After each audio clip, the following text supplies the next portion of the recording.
आज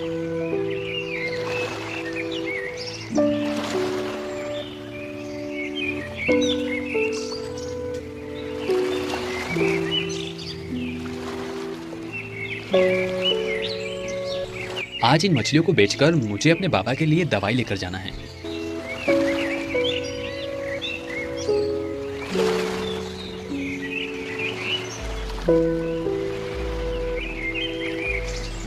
लगता है कोई बड़ी मछली मेरे जाल में फंस गई है। इससे पहले कि वो मेरे जाल से छूट जाए, मैं जल्दी से जाल को खींच लेता हूँ।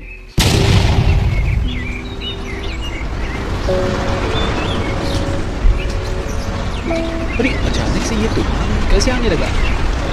बचाओ बचाओ, कोई मुझे बचाओ, मैं डूब रहा हूँ, कोई मेरी मदद करो, मैं मर जाऊंगा। हरीशपुर नामक गांव में एक मछुआरा रहता था जिसका नाम कुंदन है। वो अपने बूढ़े माता पिता के साथ रहता है। कुंदन एक बहुत ही गरीब घर से है। वो अपने गांव में मौजूद नदी से मछली पकड़कर उनको बेचकर उनसे कमाए पैसों से अपने परिवार का पेट पालता है। कुंदन, तुम्हारे पिताजी की तबीयत बहुत खराब है। वैद्य जी ने अच्छा खान पान और समय पर दवाइयाँ लेने को कहा है। हाँ माँ, मैं जानता हूँ, लेकिन मैं मजबूर हूँ। मेरे पास इतने पैसे भी नहीं है कि मैं पिताजी का अच्छे से इलाज करवा सकूं। लेकिन कुंदन, कुछ ना कुछ तो करना ही होगा ना, वरना तुम्हारे पिताजी कैसे ठीक होंगे। हाँ माँ, आप परेशान मत हो, मैं जाता हूँ नदी किनारे। आज कोई ना कोई तो मछली मेरे जाल में फंस ही जाएगी, जिसे बेचकर मैं पिताजी की दवाई लाने की कोशिश करूंगा। ठीक है बेटा, जाओ, मगर रात होने से पहले लौट आना।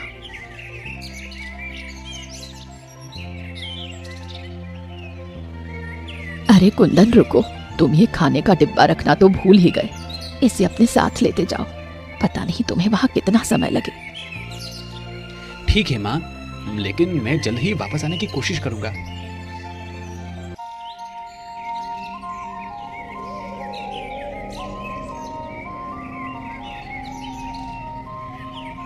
कुंदन अपने पिता की तबीयत को लेकर बहुत चिंतित रहता है और इसी चिंता में वो नदी की तरफ जा ही रहा होता है कि उसे एक साधु बाबा मिलते हैं। प्रणाम साधु बाबा। तथास्तु पुत्र। साधु बाबा, मैंने आपको यहाँ पहले कभी नहीं देखा। क्या मैं जान सकता हूँ कि आप इस जगह पर अकेले क्या कर रहे हैं? पुत्र, मैं यहाँ नया हूँ, यहाँ मैं किसी को नहीं जानता। चलते चलते मैं काफी थक गया हूँ और मुझे बहुत जोरों की भूख भी लगी है, इसलिए मैं यहाँ थक कर बैठ गया हूँ। साधु बाबा, क्या मैं आपकी कुछ मदद कर सकता हूँ? हाँ पुत्र, अगर तुम्हारे बस में हो तो मुझे मेरी थोड़ी सी मदद कर दो। बताइए साधु बाबा, मैं आपके लिए क्या कर सकता हूँ? पुत्र, अगर तुम्हारे पास कुछ खाने का हो तो मुझे दे दो, मुझे बहुत भूख लगी है। खाने को? हाँ, याद आया, मेरे पास खाना है। घर से निकलते समय माँ ने मुझे खाने का डिब्बा दिया था। ये लीजिए साधु बाबा, आप इसे खा लीजिए। कुंदन अपनी भूख की परवाह न करके अपना सारा खाना भूखे साधु बाबा को दे देता है। पुत्र, तुम्हारा बहुत बहुत धन्यवाद कि तुमने मेरी भूख मिटाई। तुम नहीं जानते कि मैं कितना भूखा था। तुमने मुझे अपना सारा खाना खिला दिया, मगर अब तुम क्या खाओगे? कोई बात नहीं बाबा, मेरा खाना खाने से आपका पेट भर गया। मेरे लिए इतना ही काफी है। जब मैं घर जाऊंगा तब खा लूंगा, और ये तो मेरा फर्ज था। अगर आपकी जगह कोई और भी होता तो भी मैं यही करता। तुम्हारी अच्छाई को देखते हुए वैसे तो मुझे तुम्हें कुछ देना चाहिए, लेकिन मेरे पास तुम्हें देने के लिए कुछ नहीं है। इसलिए मैं तुम्हें आशीर्वाद देता हूँ कि आने वाले समय में तुम बहुत धनवान हो जाओगे। धन्यवाद साधु बाबा, अब मैं चलता हूँ। कुंदन साधु बाबा का आशीर्वाद लेकर वहां से चला जाता है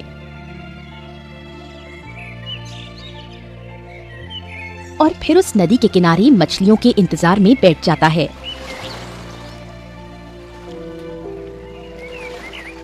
मुझे यहाँ बैठे कितनी देर हो गई है, लेकिन अभी तक एक भी मछली मेरे हाथ नहीं लगी। अब मैं क्या करूँ? अब तो शाम होने वाली है और मुझे बहुत भूख भी लग रही है।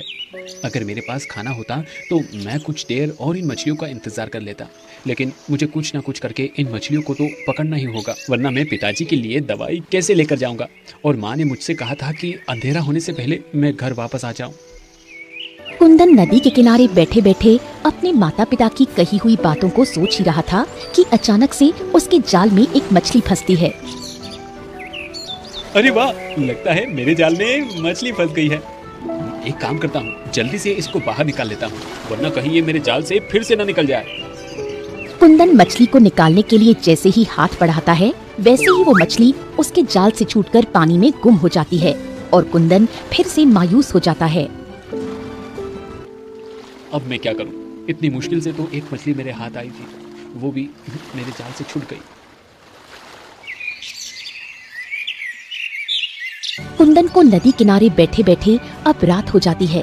वो फिर भी बिना हार माने नदी किनारे बैठा रहता है कि तभी एक मछली फिर से उसके जाल में फंस जाती है। इस बार तो मैं इस मछली को बिल्कुल भी नहीं जाने दूंगा, मैं इसे पकड़ कर ही रहूंगा। कुंदन उस मछली को पकड़ने की कोशिश कर ही रहा था कि अचानक से एक बहुत भयानक तूफान वहां आ जाता है। अरे ये तूफान, ये कैसा तूफान आ रहा है? कुंदन उस तूफान की चपेट में आकर नदी के अंदर डूबने लगता है। वो मदद के लिए चिल्लाता है, लेकिन वहाँ उसकी मदद करने वाला कोई नहीं होता, इसलिए वो उस नदी में समा जाता है। इधर कुंदन के माता पिता बहुत चिंतित होते हैं, क्योंकि आधी रात बीत चुकी थी और कुंदन का कोई अता पता नहीं था। भाग्यवान, क्या अभी तक कुंदन घर नहीं आया? नहीं श्रीमान, पता नहीं हमारा पुत्र कहाँ फंस गया है। वो मुझसे कहकर तो निकला था कि अंधेरा होने से पहले आ जाएगा, लेकिन अभी तक वापस नहीं आया और अब मुझे उसकी बहुत ज्यादा चिंता हो रही है। मैं क्या करूं? क्या मैं उसे ढूंढने जाऊं? अगर मेरी तबीयत ठीक होती तो मैं ही उसे ढूंढने जाता, मगर मैं चल नहीं सकता, इसलिए बेहतर यही होगा कि उसे ढूंढने तुम चली जाओ, लेकिन ज्यादा दूर मत जाना। कुंदन की माँ कुंदन के पिता की बात मानकर उसे ढूंढने के लिए चल पड़ती है कि तभी उसे एक पेड़ के नीचे साधु बाबा बैठे मिलते हैं। प्रणाम साधु बाबा, क्या आपने एक जवान बालक को यहाँ पर देखा है? नहीं पुत्र, यहाँ से तो मैंने किसी को जाते हुए नहीं देखा। तुम किसकी बात कर रही हो? असल में साधु बाबा, मेरा बेटा एक मछुआरा है और सुबह वो मछली पकड़ने के लिए निकला था, लेकिन अब तक घर नहीं पहुंचा। पता नहीं मेरा बेटा किस हाल में होगा। अच्छा, तो तुम्हारा बेटा एक मछुआरा है? क्या तुम्हारे पास उसकी कोई निशानी, उसकी कोई चीज है? हाँ साधु बाबा, मेरे पास उसकी एक अंगूठी है जो उसने मुझे दी थी, जिसे मैंने अपनी साड़ी के आंचल से ही बांधा हुआ है। ठीक है पुत्री, लाओ मुझे वो अंगूठी दो। ये लीजिए साधु बाबा, यही वो अंगूठी है। साधु बाबा उस अंगूठी को लेकर अपनी आंखें बंद करके कुछ मंत्र पढ़ते हैं। इधर नदी में डूबकर कुंदन मरता नहीं है, बल्कि किसी दूसरी दुनिया में पहुंच जाता है। अरे ये मैं कहाँ गया हूँ? और यहाँ इतना सारा खजाना, ये कौन सी दुनिया है? अब मैं कैसे अपनी दुनिया में वापस जाऊंगा? मुझे तो अपने पिताजी के लिए दवाई भी लेकर जानी थी। अब यहाँ पर मेरी मदद कौन करेगा? कुंदन अभी अपने मन में ये बात सोच ही रहा होता है कि तभी उसे वहाँ पर एक जलपरी नजर आती है और कहती है, अच्छा, तो तुम ही थे जो मुझे बार बार अपने जाल में फंसाने की कोशिश कर रहे थे, लेकिन तुम मुझे अपने जाल में नहीं फंसा पाए और उल्टा मेरे जाल में खुद ही फंस गए और मेरी इस दुनिया में आ गए। तुम कौन हो और यहाँ क्या कर रही हो? मैं जलपरी हूँ और ये मेरी दुनिया है। मैंने तुम्हें अपनी इस दुनिया में कैद कर लिया है और अब तुम मेरी इजाजत के बिना यहाँ से आजाद नहीं हो सकते। नहीं नहीं, मैं यहाँ नहीं रह सकता। मुझे मेरे परिवार के पास जाना है। मेरे माता पिता मेरा इंतजार कर रहे होंगे, उन्हें मेरी जरूरत है। तुम चाहे कितने भी बहाने बना लो, अब तुम यहाँ से नहीं जा सकते। तुम अब मेरी कैद में रहोगे, हमेशा हमेशा के लिए। नहीं, तुम ऐसा नहीं कर सकती। मैं ऐसा कर सकती हूँ और मैं ऐसा ही करूँगी। जब तुम नदी किनारे बैठकर अपने मन में बातें कर रहे थे, तभी मैंने सोच लिया था कि मैं तुम्हें अपनी दुनिया में लेकर आऊंगी। पर मैंने तो तुमसे नहीं कहा था कि तुम मुझे अपनी दुनिया में लेकर चलो। फिर तुमने मुझे अपनी दुनिया में क्यों जबरदस्ती शामिल किया? मेरी मर्जी, मैं चाहे जो करूं। देखो तुम तो गरीब भी हो और यहाँ पर बहुत सारा खजाना है, तुम्हें इस खजाने की जरूरत भी तो थी। पर मैं इन सब खजाने का यहाँ पर क्या करूँगा? बात तो सही है, लेकिन फिर भी ये सारा खजाना तुम्हारा है। जलपरी कुंदन का मजाक उड़ाते हुए वहाँ से गायब हो जाती है और कुंदन वहीं बैठकर अपने माता पिता की याद में रोने लगता है। दूसरी तरफ साधु बाबा अंगूठी के द्वारा एक दृश्य देखते हैं जिसमें उन्हें कुंदन पानी के अंदर दूसरी दुनिया में नजर आता है। तुम्हारा पुत्र पानी की दूसरी दुनिया में है, वो जलपरी की दुनिया में चला गया है। लेकिन साधु बाबा, मैं अपने बेटे को उस दुनिया से कैसे निकालूंगी? तुम चिंतित मत हो पुत्री, मैं तुम्हारे पुत्र को वहाँ से निकालूंगा। ये अंगूठी तुम मुझे दे दो। साधु बाबा इतना कहकर अंगूठी लेकर गायब हो जाते हैं। अरे, ये साधु बाबा कहाँ गए? लगता है जरूर मेरे पुत्र को बचाने गए होंगे। इधर कुंदन बैठा रो ही रहा था कि उसे एक चीखती चिल्लाती आवाज सुनाई देती है। तभी वो अपना रोना छोड़कर दूसरी तरफ नजर उठाकर देखता है तो एक बड़ी मछली एक छोटी मछली को खाने जा रही थी। बचाओ, बचाओ, कोई मुझे बचाओ, ये बड़ी मछली मुझे खा जाएगी। आज तो मैं तुझे खाकर ही रहूंगी। बहुत दिनों से मैं तेरी तलाश में थी, मगर तू इतनी चालाक थी कि हर बार मेरे चंगुल से आजाद हो जाती थी।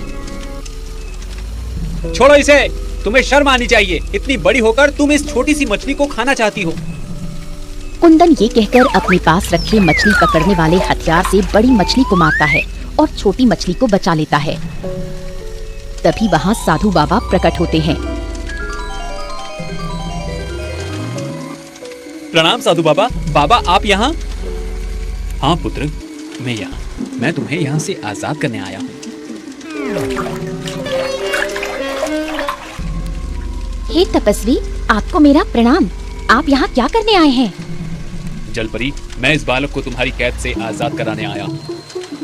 पर तपस्वी, आप कुंदन को यहाँ से क्यों आजाद करने आए हैं? क्योंकि कुंदन एक सच्चा, ईमानदार और लोगों की मदद करने वाला इंसान है, इसलिए मैं इसे यहाँ से आजाद करने आया हूँ। उसके माता पिता को उसकी जरूरत है। जलपरी, तुम कुंदन को जल्द से जल्द अपनी इस दुनिया से आजाद कर दो। आपने बिल्कुल सही कहा तपस्वी बाबा। कुंदन एक बहुत ही अच्छा इंसान है। मैंने ये बात तब समझी जब कुंदन ने बिना किसी लालच के उस छोटी सी मछली की जान बचाई। इसलिए आपके कहने पर मैं इसे अपनी दुनिया से आजाद करती हूँ और इस छोटी मछली को बचाने के लिए मैं अपना सारा खजाना कुंदन को इनाम के तौर पर देती हूँ, जिससे कुंदन बहुत अमीर हो जाएगा। जलपरी ये कहकर वहाँ से गायब हो जाती है और कुछ देर बाद देखते ही देखते कुंदन साधु बाबा के साथ अपनी माँ और पिता के पास पहुँच जाता है। कुंदन के माता और पिता उसे सही सलामत देखकर बहुत खुश होते हैं। साधु बाबा, आपका बहुत बहुत धन्यवाद कि आपने मेरे पुत्र की जान बचाई। जी साधु बाबा, आपने मेरी जान बचाई। आपका ये एहसान मैं जिंदगी भर नहीं भूलूंगा। इसमें एहसान की कोई बात नहीं है पुत्र। इंसान जैसा करता है उसके सामने वैसा ही उतरता है। एक समय में तुमने मेरी मदद की थी, मुझ भूखे को खाना खिलाकर। आज जब तुम मुसीबत में थे तो ईश्वर ने मुझे तुम्हारी मदद के लिए भेज दिया, और तुम्हारी मदद करना तो मेरा कर्तव्य भी था। कुंदन की एक अच्छाई के बदले उसकी जान बच गई। साथ ही बहुत सारा खजाना मिलने पर उसकी गरीबी